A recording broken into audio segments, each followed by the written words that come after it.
ឲ្យទៅពេល login ចូលទូរស័ព្ទថ្មី Telegram ដឹងតែទាលុយបែបនេះរហូតត្រូវអត់ឥឡូវមកមើលដំណោះស្រាយរបស់ខ្ញុំទាំងអស់គ្នាអូខេអញ្ចឹងខ្ញុំនឹងធ្វើការអនុវត្តនៅលើទូរស័ព្ទពីរនេះខាងឆ្វេងនេះគឺ Oppo Find X8 ហើយខាងស្ដាំនេះគឺទូរស័ព្ទថ្មីតែម្ដង Oppo Find X9 អញ្ចឹងគឺខាងឆ្វេងនេះគឺទូរស័ព្ទដែលខ្ញុំប្រើទូទៅអញ្ចឹងខ្ញុំមាន Telegram ចំនួន2គឺ Telegram ធម្មតារបស់ខ្ញុំហើយជាមួយនឹង Telegram clone នេះអញ្ចឹងគឺខ្ញុំមាន2ហ្នឹងអញ្ចឹងធម្មតាគឺយើងចង់បានវាទៅទាំងពីរជាមួយគ្នាហើយនៅខាងស្ដាំនេះខ្ញុំមានកម្មវិធី Telegram ដែលអត់ login ដែរប៉ុន្តែដើម្បីកុំឲ្យបាក់ច្រើនគឺយើង uninstall វាចោលលុបវាចោលតែម្ដងអូខេអញ្ចឹងគឺវារលាយបាត់ពីទូរស័ព្ទហើយតោះមកយើងចូលទៅក្នុងកម្មវិធីមួយដែលនៅក្នុងទូរស័ព្ទទាំងពីរនេះមានដូចគ្នាគឺកម្មវិធីclone phone នេះបងប្អូនមើល clone phone ខ្ញុំបង្ហាញឲ្យធំចេះមកអញ្ចឹងគឺនៅលើទូរស័ព្ទទាំងពីរគឺសិតតែមានកម្មវិធីនឹងដូចគ្នាអញ្ចឹងបងប្អូនឃើញអញ្ចឹងយើងចូលកម្មវិធីនឹងទាំងអស់គ្នាមកអញ្ចឹងគឺយើងចូលមកបែបហ្នឹងខាងឆ្វេងគឺយើងដោយសារវាជាទូរស័ព្ទចាស់អញ្ចឹងយើងយកពាក្យថា this is old device ហើយនៅខាងស្ដាំគឺយើងយក this is new device ដោយសារវាជាទូរស័ព្ទថ្មីហើយយើងរើសយក Oppo Realme OnePlus មកហើយយើងយកទូរស័ព្ទចាស់ scan ពីលើតែម្ដងអញ្ចឹងបន្ទាប់មកទូរស័ព្ទពីរហ្នឹងវានឹងធ្វើការតាក់ទងគ្នាដើម្បីផ្ទេរទិន្នន័យនេះបងប្អូនឃើញថាវាសម្គាល់គ្នាហើយអស់ហើយចាំបន្តិចគឺវានឹងត្រៀម data សម្រាប់ធ្វើការផ្ទេរអញ្ចឹងចូលមកដល់ក្នុងហ្នឹងគឺជាចំណុចប្រយ័ត្នមែនតើគឺឥឡូវដោយសារខ្ញុំចង់បានតែ Telegram ទេអញ្ចឹងគឺខ្ញុំដោះ select ចេញទាំងអស់នៅលើទូរស័ព្ទចាស់បញ្ជាក់ទូរស័ព្ទចាស់គឺជាទូរស័ព្ទដែលយើងកំណត់ទៅលើកម្មវិធីអញ្ចឹងយើង scroll ចុះទៅក្រោមចូលទៅក្នុងកន្លែង app data នេះហើយយើង scroll ចុះទៅឲ្យផុតដល់កន្លែង Telegram របស់យើងតែម្ដងយើងនឹងឃើញកម្មវិធី Telegram នៅក្នុងហ្នឹងនេះទំហំវាអត់តូចទេ 6.98G អញ្ចឹងយើង tick អាហ្នឹងមួយមកហើយយើងគ្រាន់តែមើលបញ្ជាក់តិចទៅថាកន្លែង app នេះគឺវាបាន select ហើយមានន័យថានៅពេលដែលយើងផ្ទេរទៅគឺយើងទទួលបានទាំង app Telegram គឺយើងទទួលបានទាំងទិន្នន័យនៅក្នុង Telegram របស់យើងទាំងអស់តែម្ដងអញ្ចឹងយើងគ្រាន់តែចុច start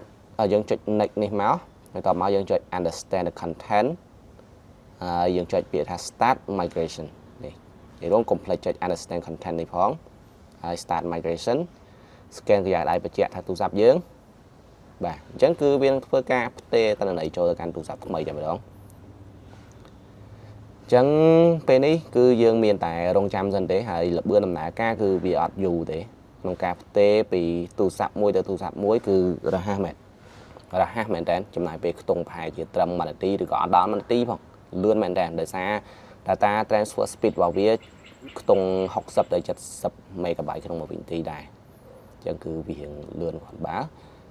អញ្ចឹងយើងចាំឲ្យតែការផ្ទេរទិន្នន័យនេះចប់រួចរាល់ 100% មកបាទដោយបងប្អូនឃើញអញ្ចឹងគឺលឿនមែនតើឥឡូវឡើងដល់80 មេឥឡូវហើយ speed ខ្ញុំចង់បានលឿនបងប្អូនគ្រាន់តែទុកទូរស័ព្ទពីរនឹងនៅចិត្តគ្នាមកឃើញថាឥឡូវចិត្តចប់ហ្នឹងហ៎អញ្ចឹងអាទូរស័ព្ទចាស់នេះគឺ data transfer complete នេះអញ្ចឹងគឺអានេះគឺរួចរាល់មួយអញ្ចឹងយើងរងចាំតែទិន្នន័យបរួមគ្នាចូលមកក្នុងទូរស័ព្ទថ្មីទេឥឡូវយើងទៅពិនិត្យកម្មវិធី Telegram សិនថានៅមានអត់នេះឃើញនៅមានធម្មតានៅក្នុងទូរស័ព្ទដំបូងរបស់ខ្ញុំទូរស័ព្ទចាស់របស់ខ្ញុំគឺមានហើយ Telegram clone ចូលមកគឺនៅដើរធម្មតាឥឡូវទូរស័ព្ទថ្មីបានបញ្ចប់ហើយអញ្ចឹងយើងចុច done មកហើយយើងចុច enter color S មកបន្ទាប់មកបងប្អូនចូលទៅមើលនេះកម្មវិធី Telegram ដែលយើង clone មកមិញយកបញ្ចុះមកក្រោយយកមកស្រួលអញ្ចឹងយើងចូលទៅយើង allow notification មកនេះឃើញទេតែនៃ data Telegram មកទាំងអស់គឺអត់មានបាត់ស្អីមួយទេគឺមានទាំងអស់តែម្ដង Telegram clone allow notification មានទៀតហើយឃើញបងប្អូនអត់ចាំបាច់ត្រូវការលេខទូរស័ព្ទអត់មានត្រូវការ two factor authentication អត់មានត្រូវការ verify អីទាំងអស់សំខាន់វាជាទូរស័ព្ទយើងផ្ទេរមកកាន់ទូរស័ព្ទយើងដូចគ្នាគឺយើងមានអ្វីដែលសម្គាល់នៅលើទូរស័ព្ទចាស់របស់យើងមកគឺចប់ហើយឃើញឆ្លងកាត់គ្រប់ដំណាក់កាលទាំងអស់អញ្ចឹងគឺ clone មកអត់មានអីពាក់ព័ន្ធរឿង password រឿងផ្ញើ SMS អីគឺអត់មានត្រូវការទេសូមបញ្ជាក់ផងដែរថាវិធីសាស្ត្រមួយនេះគឺមិនមែនអនុវត្តបានគ្រប់ទូរស័ព្ទទាំងអស់ទេគឺបច្ចុប្បន្ននេះគឺវាដំណើរការនៅលើទូរស័ព្ទ Oppo OnePlus ក៏ដូចជា Realme គឺ3ទូរស័ព្ទហ្នឹងអាចធ្វើការផ្ទេរទៅមកបានប៉ុន្តែចំណែកទូរស័ព្ទផ្សេងទៀតគឺវាអាស្រ័យទៅលើមុខងាររបស់ទូរស័ព្ទនីមួយៗព្រោះមុខងារ clone phone នេះគឺវាមិនមែនមាននៅមុខងារ clone ទៅលើទិន្នន័យគ្រប់កម្មវិធីទាំងអស់ទេអញ្ចឹងចំពោះបងប្អូនដែលប្រើប្រាស់នៅទូរស័ព្ទខុសពី3ម៉ាកដែលខ្ញុំបានណែនាំនេះគឺបងប្អូនអាចព្យាយាមស្វែងរកបន្ថែមនៅក្នុងកម្មវិធី clone phone របស់ទូរស័ព្ទបងប្អូនទាំងអស់គ្នាហើយយើងនឹងជួបគ្នាម្ដងទៀតនៅវីដេអូក្រោយ